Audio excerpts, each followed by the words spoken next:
Bueno, pues vamos a centrarnos ya en lo que sería la resolución de problemas, la resolución práctica, ¿vale? Es decir, imaginemos que tenemos cuerpos, uno, dos, los que sean, ¿vale? Sobre los que aparecen pues, un conjunto de fuerzas. Y entonces vamos a ver cómo se resolvería dinámicamente la situación de esos problemas, ¿no? Por ejemplo, imaginemos que nosotros tenemos un cuerpo que está ascendiendo por un plano inclinado, arrastrado por una fuerza F. El plano inclinado tiene ángulo θ y la fuerza F tiene un ángulo alfa, ¿vale? Y la pregunta que se nos hace es, bueno, ¿con qué aceleración, si es que la hay, con qué aceleración ascendería este cuerpo hacia arriba? O qué requisitos tienen que cumplirse para que ese cuerpo pueda ascender hacia arriba con una velocidad o velocidad constante o con una aceleración constante. Eso ya el planteamiento del problema puede ser muy diverso, ¿vale? Principio general. Lo primero que nos tenemos que plantear es lo siguiente, es decir, cuando tenemos un sistema donde aparecen varias fuerzas, lo primero que tenemos que hacer es identificar cuáles son todas las fuerzas que operan sobre el sistema. Aquí, por ejemplo, fijaos que en el sistema este se nos da como fuerza que opera la fuerza F, que está actuando, pero evidentemente ahí hay fuerzas que están ocultas. Se nos darán datos, pero tenemos que saber identificar exactamente cuáles son esas fuerzas que están en el sistema, aunque no aparezcan explícitamente en el dibujo, ¿de acuerdo? La primera cuestión, pues evidentemente, sobre ese cuerpo actúa lo que sería el propio peso. Por tanto, ese primer paso, identificación de las fuerzas que actúan, ¿de acuerdo? Acordémonos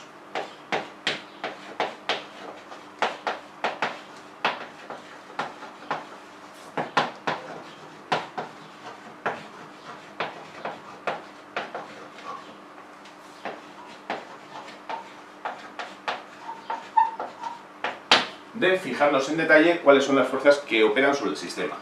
Aquí evidentemente nos falta el peso de ese cuerpo, ¿no? Vamos a detallar esa fuerza que sería el peso de este objeto. Bien. Nuestro peso ya lo tenemos ahí. Fuerza, se nos olvida aquí su vectorcito. Vale, y en principio, dices, nos pueden indicar que hay una fuerza de arrojamiento. Si hay una fuerza de arrojamiento, siempre va a ir en oposición al movimiento. Vamos a ver ahora dónde la dibujamos. Eso ya dependería de los datos del dibujo, porque lo primero que tenemos que ver es hacia dónde se va a mover ese cuerpo, en principio, ¿vale? De momento estas dos son, a falta de introducir la fuerza de arrojamiento, las fuerzas que tendríamos sobre el sistema. Primer paso. Segundo paso, ¿de acuerdo? Una vez que tenemos fuerzas que actúan en distintas direcciones, es obvio que este cuerpo solamente tiene dos posibilidades de moverse, en este sentido o en este sentido, pero en cualquier caso en esta dirección, es decir, el cuerpo se va a desplazar en la dirección del plano inclinado. Por tanto, vamos a tomar esa dirección del plano inclinado como plano de referencia o como eje de referencia. En consecuencia, siguiente punto es, descomponemos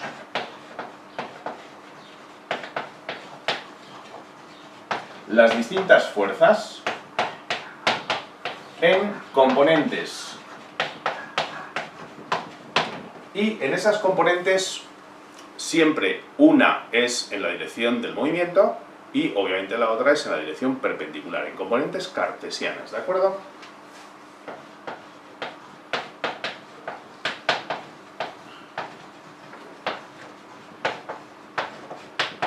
En la dirección del movimiento,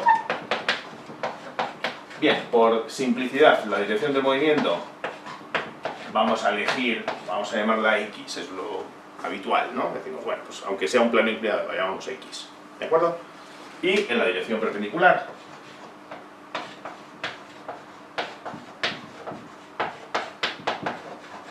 vamos a llamar a esa dirección, pongamos por caso, Y, ¿de acuerdo? Bueno, por tanto nuestro peso lo vamos a descomponer en esa componente, digamos X, perdón, Y, la componente perpendicular, vamos a llamarla P sub I, que ya sabemos que P sub I en este caso equivale a la fuerza que de modo natural, con la fuerza con la que de modo natural el cuerpo oprime al plano, es decir, equivale a mg coseno de el ángulo, ¿de acuerdo? Y la otra componente, que evidentemente veis que tiene una importancia fundamental en el movimiento, porque esta, ¿vale? P sub x, vamos a denominarla, sería mg por el seno de θ. Bien, esta fuerza es la que haría que el cuerpo descendiera por el plano inclinado. Si tenemos una fuerza que actúa cuya componente F sub x es mayor, el cuerpo ascenderá hacia arriba, ¿vale? Entonces, lo que tenemos que hacer ahora es también descomponer nuestra fuerza F en la dirección del movimiento, es decir, F sub x, vamos a denominarla, y en la dirección perpendicular al movimiento.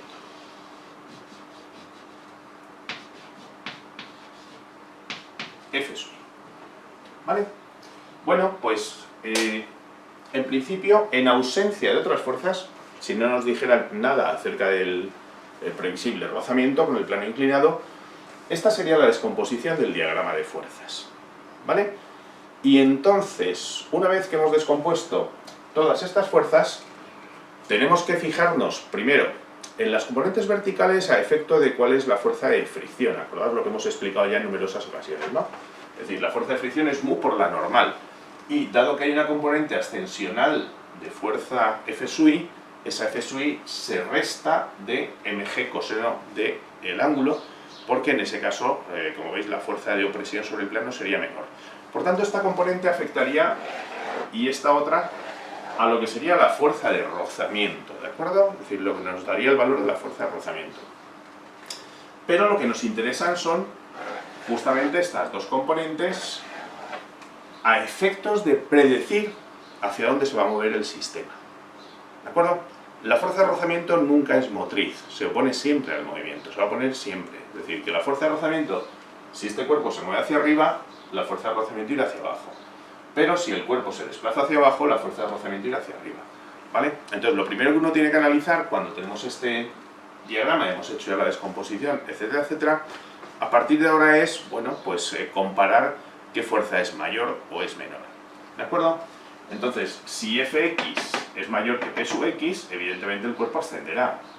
¿Vale? Recordad que Fx es F por coseno de alfa. Entonces, la circunstancia que tenemos aquí es si F por coseno de alfa es mayor que mg por seno de θ, digamos el movimiento del cuerpo será hacia arriba, ¿vale? Mejor vamos a ponerlo en la dirección del plano inclinado, es decir, el movimiento del cuerpo irá en ese sentido. Por el contrario, si F coseno es menor que mg seno, el movimiento del cuerpo sería deslizante hacia abajo. ¿De acuerdo? Por tanto, a partir de ahí, la pregunta que nos pueden hacer es ¿con qué aceleración asciende el cuerpo? O cuál debería ser el valor de esa fuerza para que ascendiera, por ejemplo, con movimiento rectilíneo uniforme. ¿Vale? Entonces, bien, vamos a imaginar, en este caso,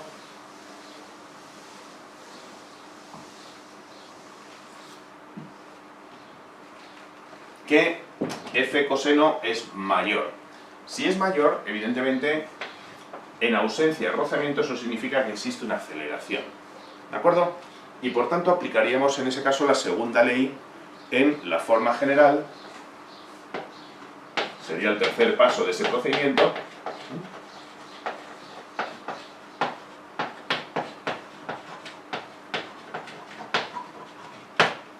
Según sumatorio de fuerzas que actúan sobre el cuerpo en la dirección X del movimiento, ¿vale? Igual a m por a, ¿vale? Vamos a poner mejor la dirección del movimiento, ¿de acuerdo? El sumatorio de fuerzas, recordad que las fuerzas son vectores. Esas sumas se nos pueden transformar en sumas algebraicas o en restas si las fuerzas van en sentidos opuestos, ¿de acuerdo? básicamente al final, ¿esto en qué se traduce? Bueno, pues si hay unas fuerzas a favor del movimiento, en la dirección a favor del movimiento y otras en contra, pues simplemente tendríamos que hacer sumatorio de las fuerzas a favor, y ahora ya quitamos la flecha vectorial porque ya estaríamos, al introducir el signo negativo, estamos ya entonces dándole sentido a esas fuerzas, y sumatorio de fuerzas en contra, es decir, restaríamos las fuerzas que van a favor, le restaríamos las fuerzas que van en contra, igual a masa por aceleración. ¿Vale? Digamos, esta va a ser la formulación general en la que uno va a resolver cualquier problema de una situación dinámica, ¿de acuerdo? Una situación dinámica. Evidentemente, si las fuerzas a favor y en contra son iguales, la aceleración es cero y por tanto tendríamos una situación de movimiento rectilíneo uniforme, ¿de acuerdo? Es decir, que si A es cero, estaríamos en una situación de movimiento rectilíneo uniforme o en situación de equilibrio, cuidado. No necesariamente tendría que estar moviéndose ese sistema, luego ya veremos que puede haber situaciones en las que simplemente hay un equilibrio dinámico, ¿de acuerdo? Por tanto, asumiremos también esta otra opción. Es decir, cuando la aceleración sea cero, significa lisa y llanamente que las fuerzas que actúan a favor del movimiento serán igual que las que actúan en contra. Bueno, interpretando por ejemplo este problema que tenemos aquí, pues en este problema que tenemos aquí,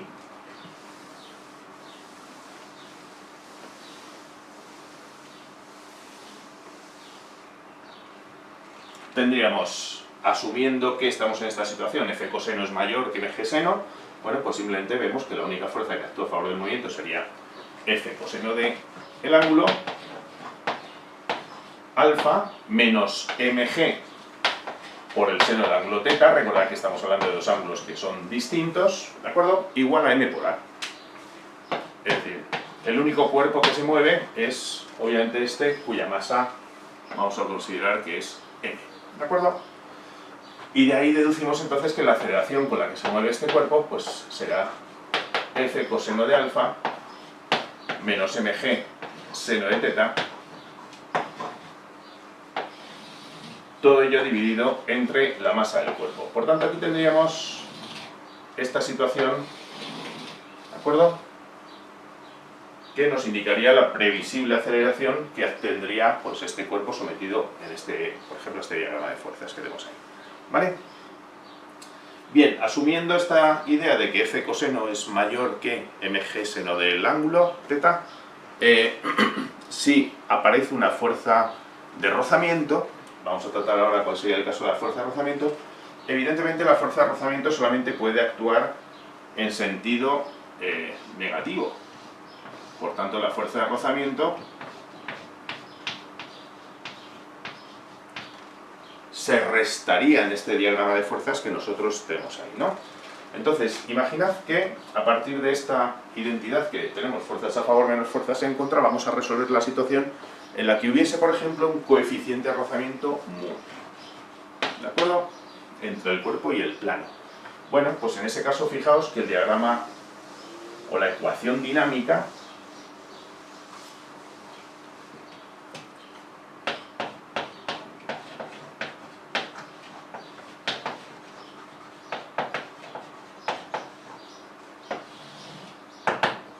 con rozamiento. Imaginad entonces la situación dinámica sería, bien, fuerza a favor sigue siendo F sub x, o sea, F coseno, menos, y ahora fuerzas en contra estarían esta y esta, ¿de acuerdo? Entonces, ponemos ya directamente, si queréis abrimos corchete porque las fuerzas en contra se suman entre sí, ¿no? Y tendríamos por tanto mg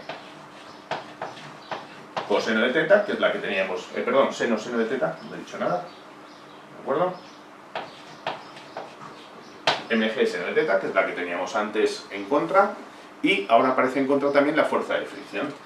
Bien, la fuerza de fricción ya, esto lo tenemos que saber bien, ¿no? En nuestro caso la fuerza de fricción es mu por la normal, y la normal es la fuerza de opresión del cuerpo contra el plano. En este caso, fijaos que en ausencia de F sub i, oprimiríamos con mg coseno del ángulo. Pero como hay F sub i en contra de esa opresión perpendicular, pues hay que restarle F sub i. Por tanto, la fuerza de rozamiento ahora sería mu por la normal, siendo la normal, como veis, mg coseno de teta menos f sub i, menos esa componente f sub i. Bueno, pues esto sería fuerza a favor y estas dos son las fuerzas en contra. Y esas dos fuerzas en contra, y este sumatorio global de todas estas fuerzas, vectorialmente, sería igual a la masa del cuerpo por la aceleración. ¿Vale? Por tanto, fijaos que ahora, en este caso, la aceleración aparecería en el numerador un nuevo término que es el correspondiente a lo que sería la fuerza de rozamiento. Perdonad que este paréntesis, ojito, ojo con esto, este paréntesis solamente afecta a ningún lado, ¿vale? Nos hemos venido arriba ahí con un paréntesis de más. Es más mu por mg coseno menos perdón, no, está bien, es correcto. Vale. Me habéis pillado un poquito empanado, ¿vale? El paréntesis estaba bien. Mg coseno menos f sub i, esa es la normal. Esto que tenemos aquí dentro, recordad, es justamente la normal, ¿vale? Bien, por tanto, la aceleración, cuando uno la despeja en esta situación, con rozamiento,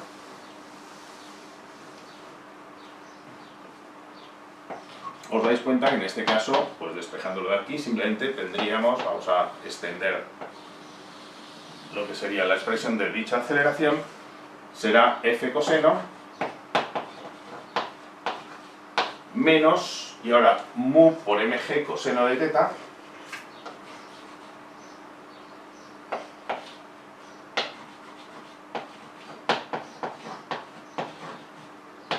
y a su vez menos f sub i, siendo f sub i, si os dais cuenta, vaya, me sigo comiendo cosas, ¿eh? Antes de poner esa tenemos que poner evidentemente esta de aquí, mg seno de teta, y ahora más, ojo, ponemos aquí más porque tenemos el signo menos delante del corchete, ¿eh? Igual que hemos hecho ahí. Y ahora mu por mg coseno de teta y menos f sub i, que hemos dicho que sería f seno de alfa. Cuidado que alfa y teta no tienen por qué ser iguales, ¿de acuerdo? Bueno, pues esto, dividido todo ahí entre la masa, nos daría lo que sería la aceleración con la que se movería el sistema, ¿de acuerdo? La aceleración con la que se movería el sistema. Aquí ahora podrían suceder dos cosas. Imaginad que nos dicen, cuidado, veis que no es complicado, ¿de acuerdo? Simplemente contemplar cuáles son las fuerzas que actúan y en el caso del rozamiento evaluar cuál es la normal en cada circunstancia, ¿vale? Pero la situación, como veis, la resolución de un problema de estos es muy sencilla. Si tenemos cuidado y no os pasa como a mí, que me voy dejando términos por el camino, ¿vale? Entonces, acordaos de introducir en las expresiones todos los términos que hay que introducir, bien. Pero veis que no es una resolución compleja, es muy sencillo, ¿de acuerdo? Es decir, es identificar correctamente todas esas fuerzas. Aquí podría pasar ahora una cosa, imaginad la siguiente situación. Tenemos una fuerza donde hemos visto, además, haciendo el cálculo con la calculadora, que esta componente f por coseno de alfa es mayor que mg seno de teta.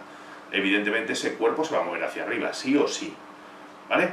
Entonces, imaginad que os dan un valor de coeficiente de fricción y resulta que al meter el coeficiente de fricción aquí, pues todo este corchete que tenemos ahí metido es mayor que f coseno. Podría pasar, ¿de acuerdo? Podría pasar. Y a uno le sale entonces una aceleración negativa. Cuidado con las interpretaciones, porque la aceleración negativa, cuando a uno le sale, por ejemplo, esa aceleración negativa, la tendencia que uno puede tener es decir, ¡ay, me he equivocado de sentido de movimiento! Ojo, no. Es decir, el sentido del movimiento va a venir determinado por esta. Es decir, la fuerza de rozamiento nunca es motriz. Por tanto, lo único que tiene que comparar uno a efectos de saber si se va a mover hacia arriba o se va a mover hacia abajo es si f coseno de alfa es mayor que mg seno de teta. ¿De acuerdo? Y si es mayor, indefectiblemente eso se va a mover para arriba, se va a mover hacia arriba. ¿Que la aceleración ahora me sale negativa? ¿Qué significa eso? Significa lisa y llanamente que al introducir la fuerza de rozamiento, esa fuerza hace que ese cuerpo esté en equilibrio, pero no que se mueve hacia abajo, en absoluto, ¿vale? Es decir, cuidado con eso. Es decir, no se movería hacia abajo aunque la aceleración me salga ahí negativa. ¿Por qué? Porque la fuerza de rozamiento no es motriz. Porque si el cuerpo se desplazara hacia abajo, esta fuerza de rozamiento, en lugar de dibujarla así, la tendríamos entonces que dibujar hacia arriba. Y ahora la situación se invertiría, ¿vale? Por tanto, cuidado, cuando uno introduce las fuerzas de fricción y ha tenido ya en cuenta cuál es el sentido del movimiento que va a tener ese cuerpo, si a uno le sale una aceleración cero o una aceleración negativa, el resultado no es que la aceleración sea negativa. Tendremos que poner debajo, es decir, dado que la aceleración sale negativa y el sentido del movimiento indefectiblemente es hacia arriba, o tiene que ser hacia arriba, este resultado lo que indica es que ese cuerpo estará en reposo, en equilibrio, es decir, no se podrá mover. No hay suficiente fuerza, el valor de F coseno de alfa no sería suficientemente grande como para empezar a mover ese cuerpo hacia arriba. ¿De acuerdo con esto? Esto es importante, es decir, recordemos mucho cuidado con las interpretaciones de los signos en los resultados de los problemas. Ahora vamos a abordar algunos otros tipos, pero bueno, esto tenedlo siempre muy presente, ¿de acuerdo? Ya haremos algún problema numérico, pero bueno, los problemas numéricos, como veis, al final es sustituir ahí. Ya, digamos, para acabar este problema. Evidentemente, aquellos que tenéis las tentaciones de aprenderos de memoria las cosas, pues como veis estáis condenados a la ruina. O sea, esto no tiene sentido, aprenderse de memoria esta expresión, eso puede ser una locura, ¿de acuerdo? Es decir, lo que hay que hacer es justamente pasito por pasito eso que os he ido poniendo antes. Identificación de las fuerzas que actúan, descomposición en la dirección del movimiento y en la dirección perpendicular al movimiento, y finalmente aplicación de la segunda ley, fuerzas a favor menos fuerzas en contra igual a m por a. Y se acabó. Es decir, que a nadie se le ocurra, en su sano juicio, si es que lo tiene, aprenderse estas cosas, ¿de acuerdo? Estas cosas se desarrollan, no se aprenden. Bueno, siguiente problema que nos vamos a plantear dentro de análisis de distintas situaciones dinámicas, ¿no? Antes hemos visto un cuerpo que asciende por un plano inclinado, arrastrado por una fuerza oblicua. Y ahora vamos a analizar un siguiente caso. Imaginad que tenemos dos cuerpos en contacto, ¿de acuerdo? Y empujamos a uno de ellos. Como consecuencia de empujar en este cuerpo,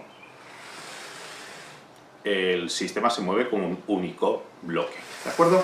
Es decir, hemos empujado y los dos cuerpos se mueven con la misma aceleración, o si van, como hay rozamiento, pues digamos con idéntica velocidad. Pero bueno, vamos a suponer que no hay rozamiento y que lo que producimos es una aceleración, ¿de acuerdo? La pregunta que os planteo es, si yo empujo a este cuerpo con una fuerza, ¿esa fuerza se transmite íntegramente al segundo cuerpo? ¿Sí o no? Lo podemos pensar durante un rato, pero también lo que podemos hacer es comprobarlo con este maravilloso dispositivo que es una balanza de pesar alimentos, que como veis algunos lo usamos para cualquier cosa menos para pesar alimentos. Bueno, pues con esta balanza, que como recordáis me da una medida de las fuerzas que ejerzo contra ella, podemos medir si la fuerza que yo aplico aquí para empujar el sistema es la misma que la que este cuerpo transmite a este para moverse con la misma aceleración, ¿vale? Eso es lo que nos vamos a plantear ahora. Sería el problema, como vamos a titular en la pizarra, de dos cuerpos en contacto. Bueno, pues aquí tenemos los dos cuerpos, uno y otro, ¿de acuerdo? Y vamos a utilizar nuestra balanza, vamos a conectarla. Bien, daos cuenta que vais a ver la escala al revés, ¿de acuerdo? La balanza está boca abajo, la situamos aquí, la ponemos en 0.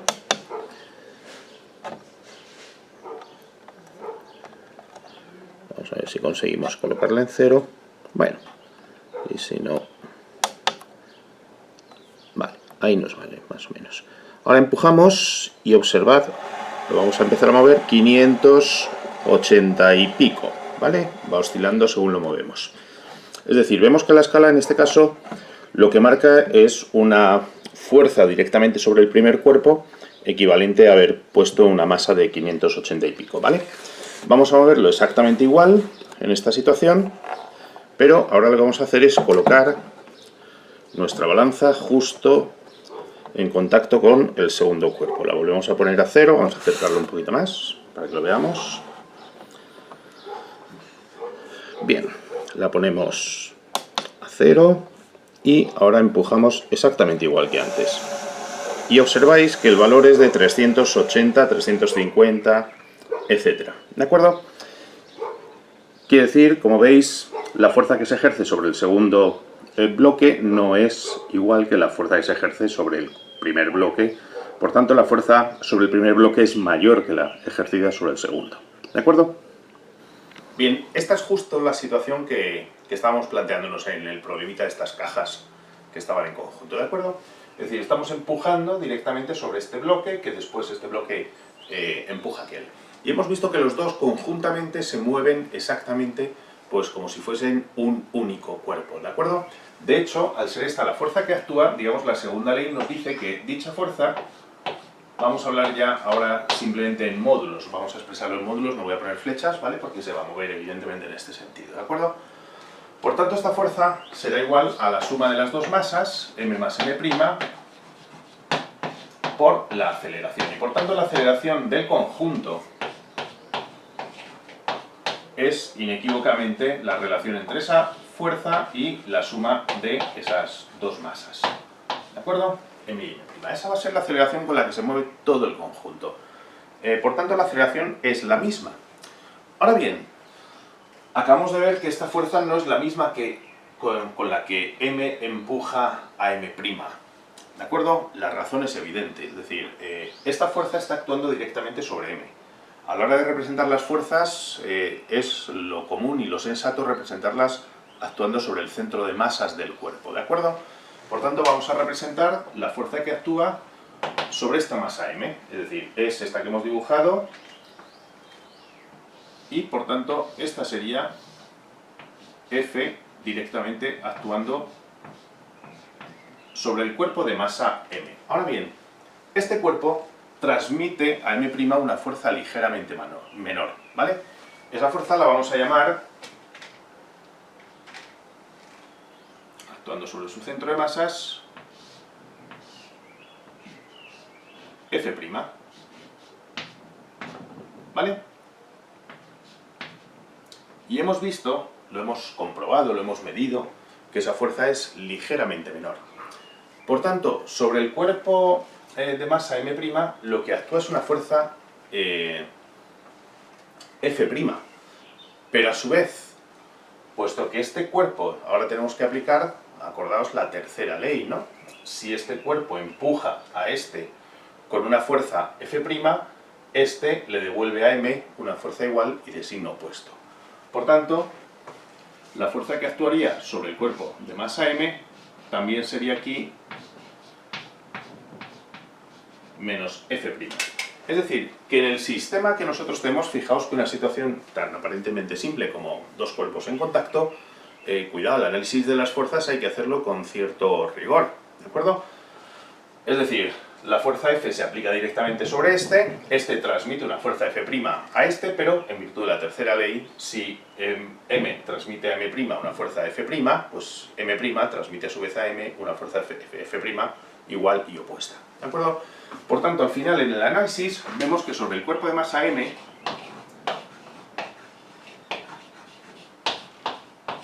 la única fuerza que actúa, actúan, hemos dicho, sobre M, estamos hablando ahora de este, serían F y menos F'. ¿Vale? Por tanto, la segunda ley aplicada a M, ¿de acuerdo? Para este cuerpo de masa M, la segunda ley nos diría que la fuerza F menos F' ha de ser igual a la masa m del cuerpo por la aceleración siendo a el valor que hayamos obtenido en ese caso, porque la aceleración hemos visto que es igual para los dos, ¿de acuerdo?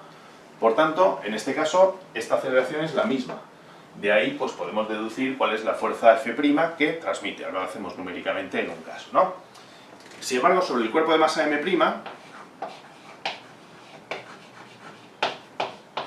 como veis, simplemente actúa la fuerza F', ¿de acuerdo? Por tanto, si aplicamos la segunda ley exactamente igual para M', pues tendríamos en ese caso que F' sería igual a M' por A. ¿Vale? ¿De acuerdo? Y A, insisto, esta aceleración evidentemente es la misma en los dos casos. Esa es la razón por la que, como veis, la fuerza F' que se transmite a M' va a ser siempre menor que F, que la fuerza que actúa. ¿De acuerdo? Y eso es lo que hemos comprobado antes, justamente midiéndolo con la balanza, que nos sirve para medir fuerzas con las que se oprime en esa dirección. ¿De acuerdo?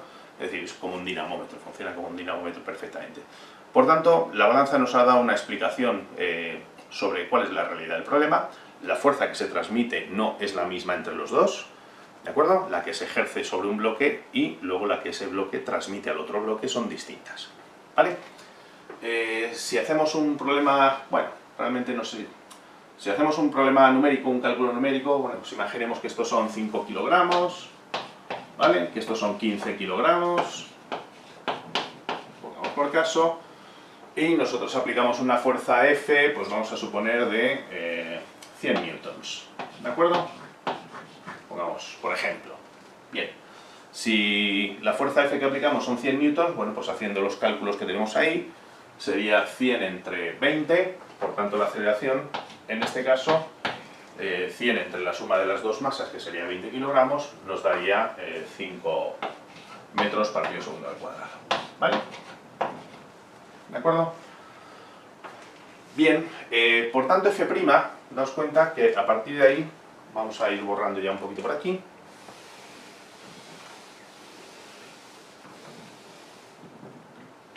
Eso significa que entonces podemos calcular ya cuánto vale F'. Es decir, que por tanto la fuerza F', como veis de ahí, sería igual a F menos la masa m por esa aceleración. Es decir, 100 menos la masa m, que son 5, y la aceleración, que son 5 también. Por tanto, como veis, la fuerza F' son 75 newtons. ¿De acuerdo? Por tanto, si esta es 100, veis que esta es de 75 newtons, es ligeramente menor, ¿vale? Y ahora podemos comprobar que efectivamente esa fuerza de 75 newtons, actuando sobre un cuerpo de 15, le produce una aceleración de 5 metros por segundo. Es decir, que veis entonces que la aceleración, como no puede ser de otra manera, sería el cociente entre F' y M', ¿vale? A partir de esta identidad que tenemos ahí, y ese cociente sería 75 newtons entre 15 kilogramos, y efectivamente esto nos da 5 metros por segundo al cuadrado. Es decir, como veis, la aceleración de los dos bloques es la misma en los dos casos, pero las fuerzas que actúan sobre uno y otro no, ¿vale? Es importante este problema, o sea, parece que es una trivialidad. Mucha gente pensaría, dice, hombre, pues la fuerza actúa sobre los dos bloques por igual. No, ¿vale? No actúa sobre los dos bloques por igual, y lo acabamos de demostrar, pues no solo desde el punto de vista de experimentalmente, sino incluso numéricamente o teóricamente. Bueno, segundo problema que nos vamos a plantear, de dos cuerpos, ¿de acuerdo? Tenemos aquí dos cuerpos, como veis, uno y otro, y este dispositivo, que como veis es una polea, una simple polea, de la que penden dos cuerpos que pueden tener misma o distinta masa, ahora lo vemos, se denomina máquina de Atwood. Tiene un nombre pomposo, como veis, y algunos se preguntaría, ¿y de qué viene ese nombre tan pomposo? Bueno, tiene su historia, y la verdad es que la historia de esta simple polea es curiosa, ¿no? Porque está considerado como la primera confirmación experimental de las leyes de Newton, ¿de acuerdo? Y además, una de las primeras confirmaciones también de la medida bastante precisa de la aceleración de la gravedad. Y esto se debió a un físico, un profesor de la Universidad de Cambridge, George Atwood, en 1784, o sea, prácticamente 100 años después de que Newton enunciara sus famosos Principia, ¿no? Es decir, hubo que esperar prácticamente un siglo, pero bueno, es una confirmación experimental. En aquel entonces, cualquier dispositivo que tuviese utilidad o no se llamaba máquina, y de ahí el famoso nombre, en honor de Atwood, se llama máquina de Atwood, pero lo podríamos denominar polea simple, ¿vale? Bien, vamos a hacer un análisis muy simple del problema, porque vamos a hacer una serie de consideraciones que cuando estudiáramos dinámica de rotación no podríamos hacer, ¿de acuerdo? Las aproximaciones que vamos a hacer va a ser considerar que la masa de la cuerda es despreciable y recordar lo que decíamos anteriormente. Eso significa que si la masa de la cuerda es despreciable, asumimos que la tensión es la misma en todos los puntos de la cuerda, ¿vale? Segunda consideración simplista que vamos a hacer, y alguno dirá, ¿es demasiado simple? Sí, los resultados no son evidentemente exactamente los mismos, pero bueno, son parecidos, se pueden asimilar si la masa no es, si la polea no tiene demasiada masa, ¿no? Entonces, esa segunda consideración es considerar que la polea no tiene masa. Vamos a considerar que es masa despreciable frente, por ejemplo, a las masas que penden de ella, ¿de acuerdo? Y que además, pues, prácticamente gira sin fricción. Esto, fijaos que nos lleva a una consideración. Si asumimos que la tensión es la misma, evidentemente uno diría, es imposible que gire la polea, porque por dinámica de rotación, para que esto gire, tengo que ejercer más fuerza de un lado que de otro, ¿de acuerdo? Con lo cual, evidentemente, las tensiones no son iguales. Pero si asumo que este punto, esta polea, no rota, sino que es una especie de punto sin masa, que es la consideración que nosotros vamos a hacer como aproximación, pues podemos hacer una primera aproximación simple a la máquina de Atwood. Bien, fijaos que en este caso, ahora mismo el sistema está en perfecto equilibrio, ¿de acuerdo? Este sistema estaría en perfecto equilibrio, pero basta con que desequilibremos una de las dos masas. Imaginemos ahora que, por ejemplo, quitamos de aquí una pesa y vemos efectivamente que el sistema, como veis, se acelera, ¿de acuerdo? Y se va a mover con una aceleración. La pregunta es, ¿cuál es la aceleración en este sistema? Es decir, cuando se produce la situación de equilibrio, que evidentemente implica que los dos pesos sean iguales, y qué ocurre cuando desequilibramos, con qué aceleración, digamos, se va a mover ese sistema. Es otro ejemplo de dos cuerpos, en este caso dos cuerpos ligados por una cuerda, y vamos a ver cómo tratarlo. Bueno, pues este era el dispositivo que teníamos antes aquí montado, ¿vale? La máquina de Atwood, la polea simple. Bien, analicemos las fuerzas que operan. Fijaos que el problema es muy sencillo, ¿no? Porque básicamente las fuerzas que operan, eso sí, cuando tengamos ya dos cuerpos que están ligados por una cuerda, por ejemplo, ya sea aquí o sean planos inclinados o lo que sea, hay que hacer el análisis cuerpo por cuerpo. Pero hay que tener una cosa en mente, y es que todo el sistema, es decir, evidentemente si M mayúscula es mayor que M minúscula, este sistema se va a mover hacia acá, por tanto, el cuerpo de masa M va a descender, mientras que el de masa M asciende. Ahora bien, los dos lo van a hacer con la misma aceleración, porque asumimos que la cuerda, además de no tener masa, es inextensible, ¿vale? Por tanto, la aceleración con la que uno desciende es la misma que con la que el otro asciende. A la hora de hacer el análisis de las fuerzas que actúan, pues vamos a tener ya en cuenta cuál es el sentido de ese movimiento, ¿de acuerdo? Entonces, el sentido de ese movimiento, para hacer, digamos, el análisis lo más simple posible, va a ser ese que tenemos ahí. De modo que vamos a aplicar primero cuáles son las condiciones o cuáles son las fuerzas que actúan. Vamos a hacer una especie de foto fija sobre el cuerpo de masa M y vamos a dilucidar qué fuerzas actúan ahí, ¿vale? Es un problema muy sencillo porque, como veis, las únicas fuerzas que actúan aquí son, por una parte, el peso,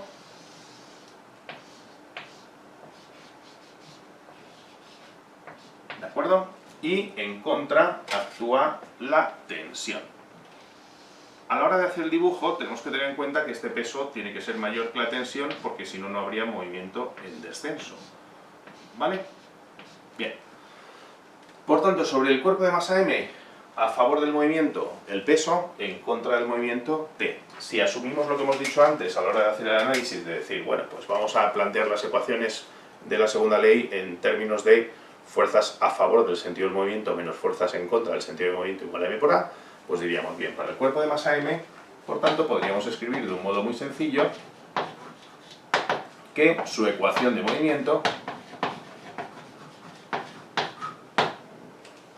la ecuación dinámica, sería, vamos a ponerlo ya en módulos, mg menos c igual a la masa de ese cuerpo por la aceleración, ¿vale? La masa mayúscula. Vale, nos vamos entonces ahora a hacer la foto dinámica del cuerpo de masa m minúscula. Y decimos, ¿por qué asciende m minúscula? Pues evidentemente porque la tensión tira de él con una fuerza superior a su propio peso, y por eso asciende, ¿vale? Como la tensión, hemos dicho y hemos asumido que si la cuerda tiene masa despreciable, por tanto eso significa que asumamos que la tensión es la misma, ¿de acuerdo? A lo largo de toda la cuerda, pues diremos, bien, esa tensión ahora tira de esa masa, ¿de acuerdo? Y en contra de esa tensión lo que tenemos es justamente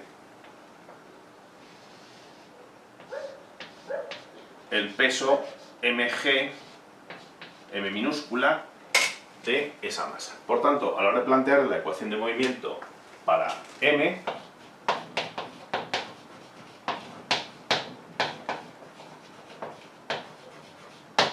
diremos, igual que hemos dicho antes, ¿no? Fuerza a favor del movimiento menos fuerza en contra igual a masa por aceleración para este cuerpo, ¿vale?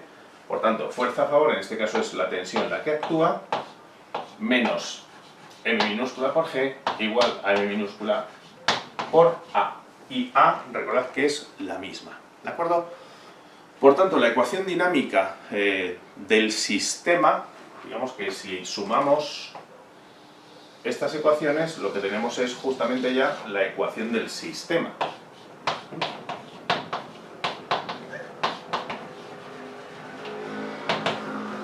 Y a la hora de sumar, pues fijaos que los términos que tenemos a la izquierda de la igualdad, mg menos t y t menos mg, a la hora de sumar, evidentemente, la tensión, puesto que es la misma, desaparece.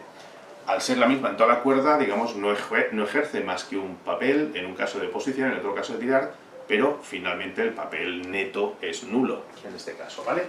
Por tanto, tendríamos mg mayúscula menos m minúscula por g igual, y como la aceleración es la misma, pues ya sacamos factor común, ¿vale? m más m por a. De modo que entonces la aceleración con la que se mueve ese sistema, vamos a sacar factor común también g en el numerador, vendrá dado por la diferencia de masas en el numerador dividido entre la suma de las masas en el denominador y multiplicado por g, ¿vale?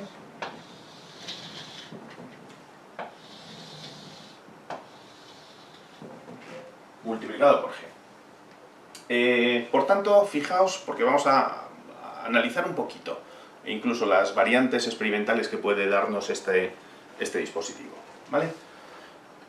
Fijaos que las conclusiones aquí son obvias. ¿En qué condición la aceleración es cero? Es decir, ¿cuándo se va a quedar el sistema en reposo? Pues cuando las dos masas sean iguales. Es evidente, ¿no? Es decir, que si m mayúscula y m minúscula son iguales, el numerador es cero y la aceleración es cero, el sistema está en equilibrio. Ahora, en cuanto haya un ligero desequilibrio, ¿vale? Pues se va a acelerar en un sentido o en otro. Si m minúscula fuese mayor que m mayúscula, se moverá en sentido contrario.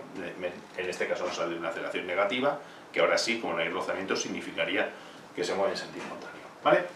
Pero bueno, fijaos además que se puede hacer una sencilla práctica experimental, muy sencilla, que es justamente uno de los propósitos de Atwood, que es estimar el valor de la gravedad. Y digo estimar porque os acabo de decir que hemos introducido simplificaciones que si introducimos ya lo que sería la ecuación de rotación de esa polea, el análisis sería mucho más completo, ¿vale? Y entonces ese análisis ya sería más fino. Pero bueno, aquí nos podríamos aproximar y decir, bueno, pues ¿cómo podríamos, por ejemplo, determinar el valor de g? Pues simplemente con dos masas conocidas, ¿de acuerdo?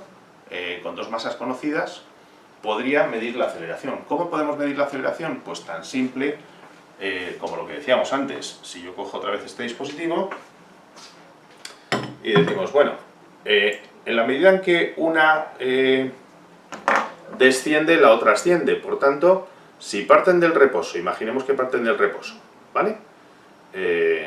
Hemos dicho que quitábamos aquí, vamos a quitar una pesa aquí. Decimos, vale, dejamos moverse esto desde el reposo. Si, como se va a mover con aceleración constante, pues basta con medir distancia igual a un medio de t cuadrado, es decir, que pues, pondríamos, por ejemplo, una regla para ver qué distancia recorre y alguien mediría el tiempo que tarda en recorrer esa distancia. Y con eso, pues tendríamos ya la aceleración.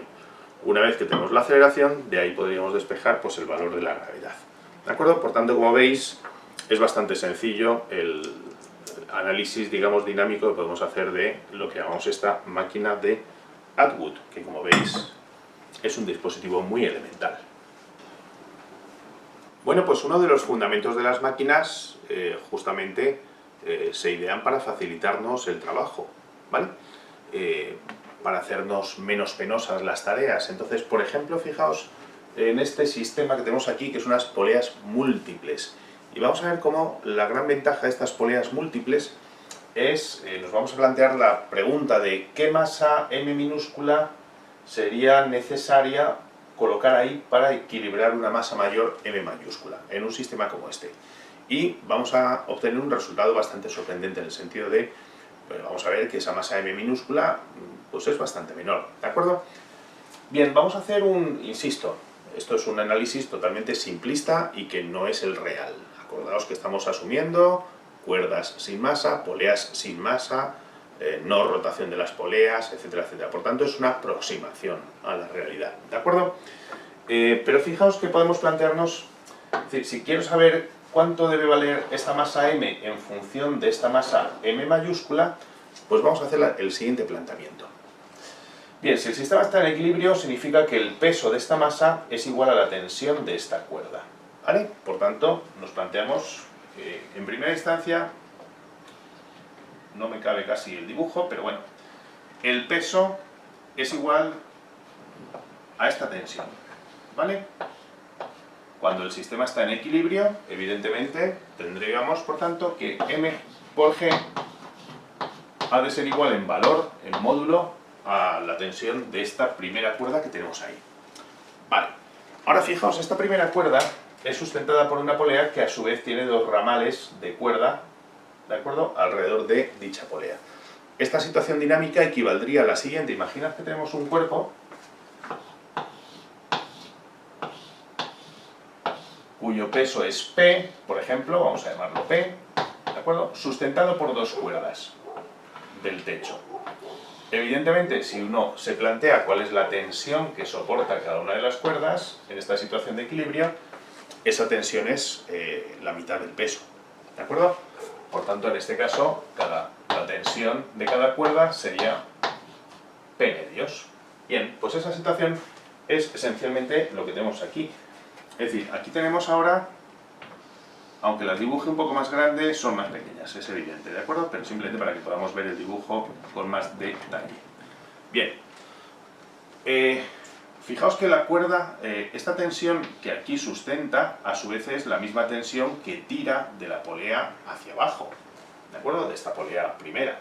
Por tanto, la tensión de cada uno de estos dos ramales es la mitad de T, es decir, que esta tensión es T medios.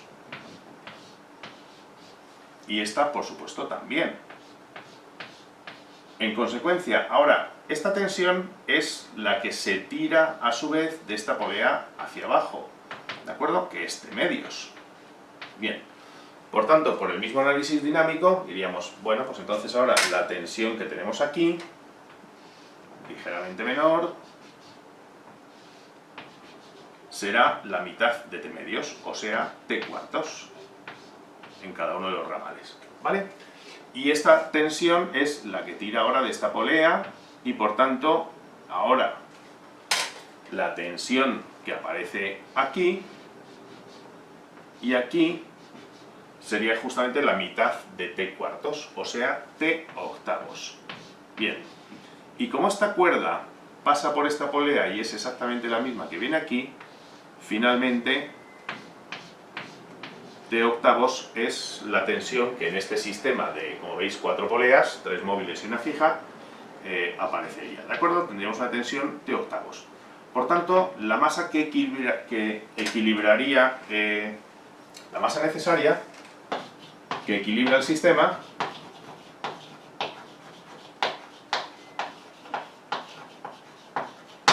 es tal que su peso, m por g, ha de ser igual a T octavos, ¿de acuerdo? ¿Vale? Como a su vez T es el peso de la masa grande, o equivale al peso de la masa grande, es mg octavos, ¿vale? G y G se nos van, y esto nos lleva a la conclusión de que bastaría con colgar una masa que fuese la octava parte de la masa que queremos equilibrar en un sistema, por ejemplo, de estas características, ¿de acuerdo? Es decir, que si yo aquí tengo, por ejemplo, una masa de 800 kilogramos, pues con una masa de 100 la he equilibrado, ¿de acuerdo? Entonces, eso significa que este sistema de poleas múltiples, pues nos facilita, por ejemplo, lo que sería la tarea de levantar un peso grande. Si yo quiero levantar, pues imaginad un peso grande, ¿no? Es decir, daos cuenta que por cada polea que tenemos aquí, vamos dividiendo por la mitad, ¿de acuerdo? El peso necesario. Entonces, si yo tengo un sistema de varias poleas y quiero levantar, pongamos 1000 kilos, que evidentemente no los vamos a levantar nunca con la mano, pues con un sistema de poleas múltiples a lo mejor llega un momento en que la fuerza la podemos ejercer con una mano o con dos, ¿vale? Y podríamos elevar 1000 kilogramos o por lo menos mantenerlos. Esto es lo que se llama un sistema de poleas múltiples y es un sistema dinámico, como veis, muy interesante. Pues esto que tenemos aquí es uno de los clásicos de todos los libros de física de vuestro nivel, ¿no? El primero, el famoso plano inclinado con una polea, una masa que cuelga aquí, otra masa que tenemos aquí, etcétera, ¿vale?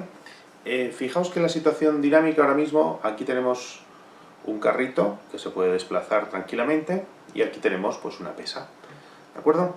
En esta situación ahora mismo el sistema está en equilibrio. Vamos a analizar después cuál es esa situación de equilibrio y vamos a considerar que la fricción, puesto que hemos puesto aquí un carrito con ruedas que se desliza muy fácilmente, vamos a considerar de momento en primera aproximación que la fricción es nula, ¿vale? Bien, fijaos que en este caso este sistema está perfectamente equilibrado. Bastaría con que añadiéramos alguna masa en algún lado, vamos a añadirla por ejemplo aquí, ¿de acuerdo? Vamos a añadir una masa y vemos que el sistema ya no está en equilibrio, es decir, a partir de ahí, en este caso desciende. La condición es que la fuerza que aparece en este lado es mayor que la que aparece en el otro. Por el contrario, si ahora esta pesa la colocamos aquí, pues es evidente que el sistema se va a mover justamente en el sentido opuesto, ¿vale? Si ahora añadimos aquí una pesa adicional, es muy probable, no hemos llegado a la condición de equilibrio todavía, es decir, sigue habiendo aquí, ahora mismo no se cumple esa condición de equilibrio, pero bueno, podríamos seguir buscando hasta encontrar una nueva condición de equilibrio, como por ejemplo, sí, más o menos, la que se da ahora, ¿de acuerdo?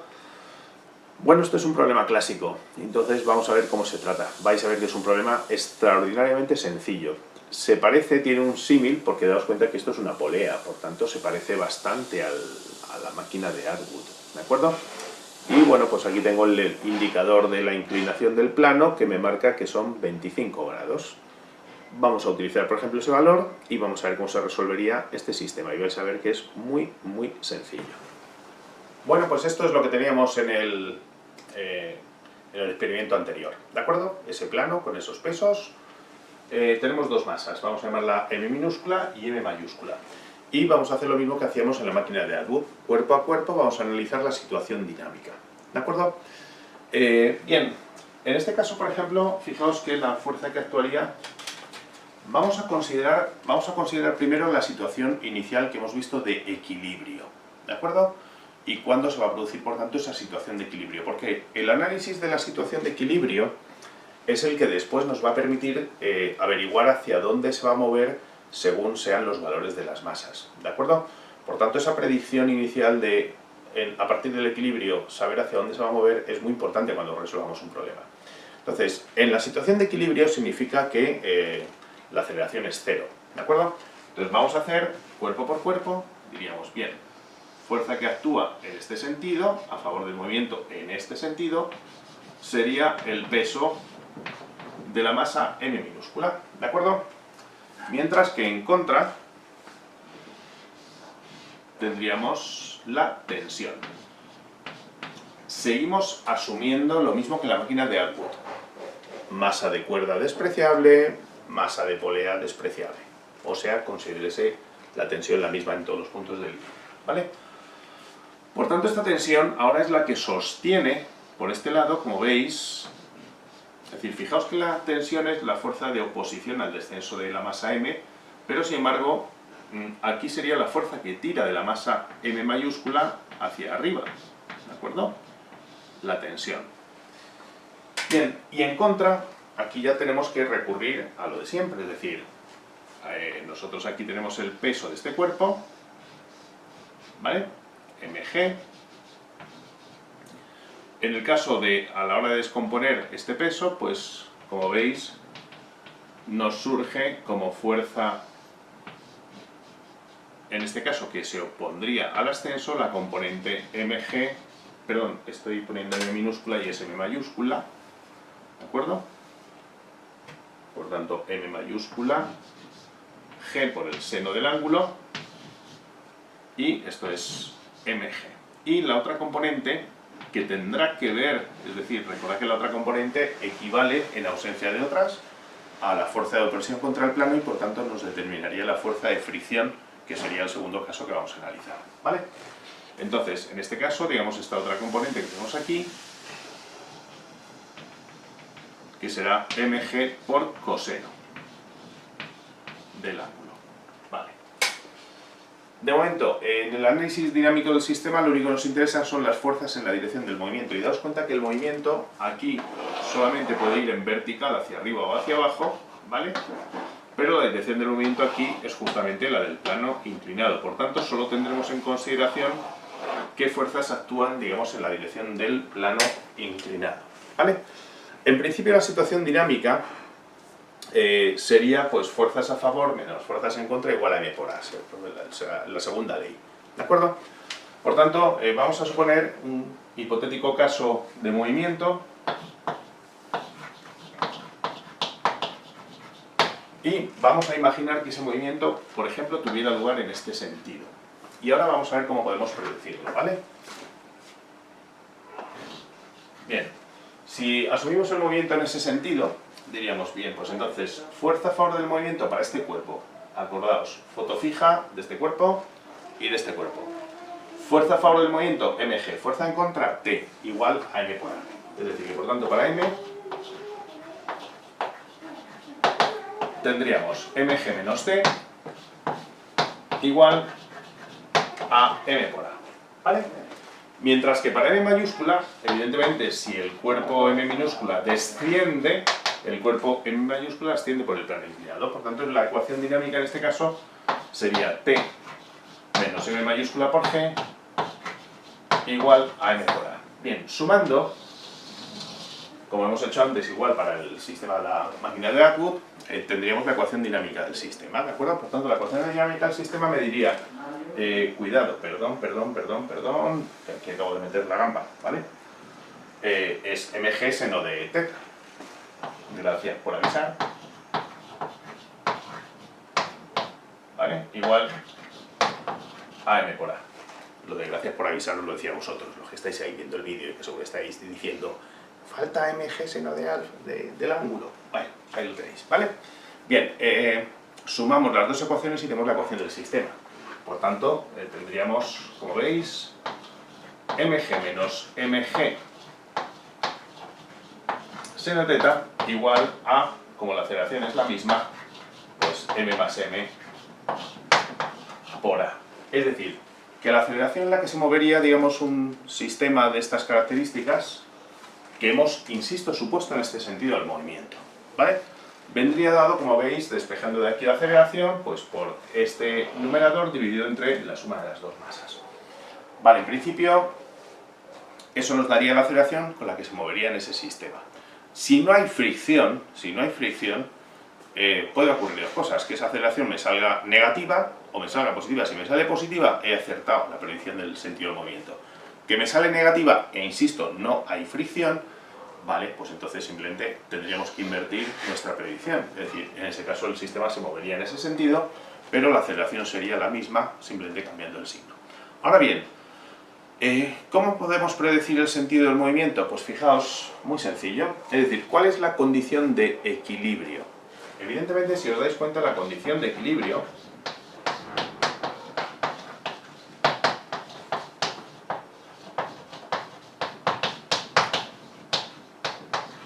para este sistema implicaría que la aceleración es 0. ¿Vale? La aceleración es 0.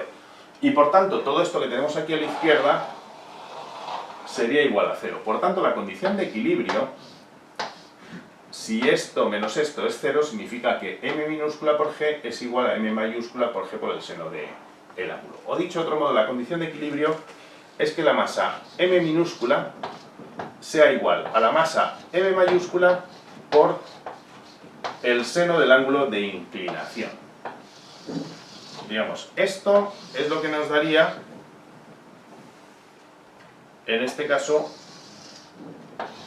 esa condición de equilibrio. Y esto es lo que uno tiene que tener en mente, como vamos a explicar ahora, os lo subrayo así doblemente para que veáis que, bueno, pues esa es la situación que tendríamos que analizar, ¿no?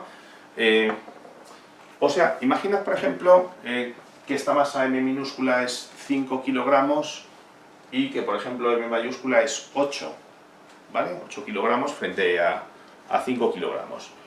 Y que el ángulo, por ejemplo, de inclinación es 30, por hacer el cálculo de cabeza, ¿de acuerdo? Si el ángulo de inclinación es 30, seno de 30 es un medio por 8 nos daría 4. Como esta masa es 5, pues eso significa que entonces el sistema se moverá a favor de m minúscula, ¿vale? Por tanto, esta es la situación que uno tiene que plantearse siempre cuando va a resolver un problema de este estilo. Y es decir, ¿hacia dónde se va a mover el sistema? Evidentemente, fijaos que la condición es que si m es mayor que m por seno del ángulo, entonces el sistema se va a mover hacia m minúscula, me refiero, ¿vale? Por el contrario, si m minúscula es menor que m mayúscula por el seno del ángulo, entonces el sistema se va a mover hacia m mayúscula. Cuando tengamos, por tanto, un problema de este estilo, eso es lo primero que tenemos que ver, ¿de acuerdo? ¿Hacia dónde se va a mover? Porque, evidentemente, esta es la única posibilidad de movimiento que hay, no hay otra. Es decir, nunca se va a mover en el sentido contrario a lo que nos está indicando aquí. ¿Qué quiere decir esto? Que, como vamos a analizar ahora en el caso de rozamiento, cuando introduzcamos la fuerza de rozamiento que afectaría, en este caso, a este cuerpo, bueno, pues vais a ver que la situación es muy sencilla de analizar. Pero podría darse luego el caso de, cuando sustituyo datos en el problema y tal y cual, y yo sé, porque he analizado, por ejemplo, imaginad que tenemos la situación m minúscula mayor que m mayúscula por el seno del ángulo, y sabemos, por tanto, que se va a mover en este sentido, pero imaginad que al meter la fuerza de rozamiento resulta que nos sale una aceleración negativa, menos 1,20 algo, por ejemplo.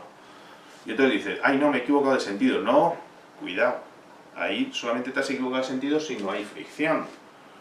Pero si hay fricción, no te has equivocado de sentido. Si tú has predicho que en función de esto se va a mover en este sentido y lo que te sale es una aceleración negativa, estaríamos en la situación que hemos citado anteriormente. Es decir, simplemente lo que nos está indicando ese resultado absurdo del problema, porque no se va a mover a favor de una fuerza de fricción, es lisa y llanamente que no hay movimiento posible. Es decir, que en esa situación estaríamos en una condición de equilibrio. ¿Vale? Entonces vamos a analizar, por ejemplo, cuál sería esta misma situación, suponiendo que este cuerpo pues tiene una coeficiente de fricción mu. ¿De acuerdo? Vale, analicemos ahora, por ejemplo, el caso que decíamos, es decir, vamos a introducir una fuerza de fricción. En esta, evidentemente, afectaría a esta masa m mayúscula, ¿de acuerdo? Y el coeficiente de fricción, pues es mu. Vale, vamos a asumir el planteamiento de que hemos hecho ya nuestro análisis y nos sale que la masa m minúscula es mayor que m por el seno y que por tanto indefectiblemente el movimiento va a tener lugar en ese sentido, ¿vale? Por tanto, a la hora de plantear las ecuaciones, bueno, pues tenemos para este cuerpo exactamente lo mismo que teníamos antes, es decir, que para el cuerpo de masa m minúscula la ecuación no cambia, tendríamos mg menos c igual a m minúscula por a, ¿vale?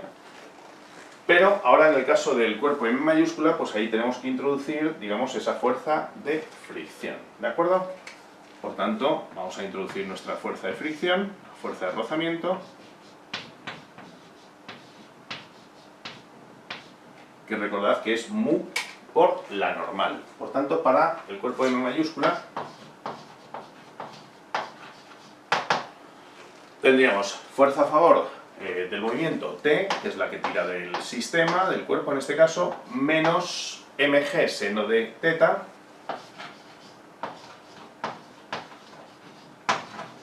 menos la fuerza de rozamiento, igual a m por a. ¿Vale? Bien, por tanto, si sumamos estas ecuaciones, obtenemos el movimiento del sistema, y para el sistema, por tanto, tendremos mg menos mg seno de teta, y a su vez menos la fuerza de rozamiento, y recordad que la fuerza de rozamiento es mu por la normal, y como aquí la única fuerza de opresión perpendicular a la superficie, la normal en este caso es mg por coseno de m mayúscula g por coseno, pues tendremos entonces aquí menos mu por mg por coseno del ángulo igual a la suma de las dos masas, m más m minúscula, por la aceleración. Por tanto, fijaos que la aceleración en este caso para nosotros sería, podemos sacar, como veis, factor común g, que lo vamos a extraer fuera de la fracción. Tendríamos entonces m menos, y ahora vamos a poner aquí, digamos, paréntesis, m mayúscula, un corchete mejor, menos m mayúscula, que multiplica por un lado a seno del ángulo, menos mu por el coseno del ángulo, ¿de acuerdo? Que no se nos olvide poner que g, que está multiplicando a todo de arriba, y dividido entre la suma de las dos masas. Es decir, esto que tenemos aquí sería la situación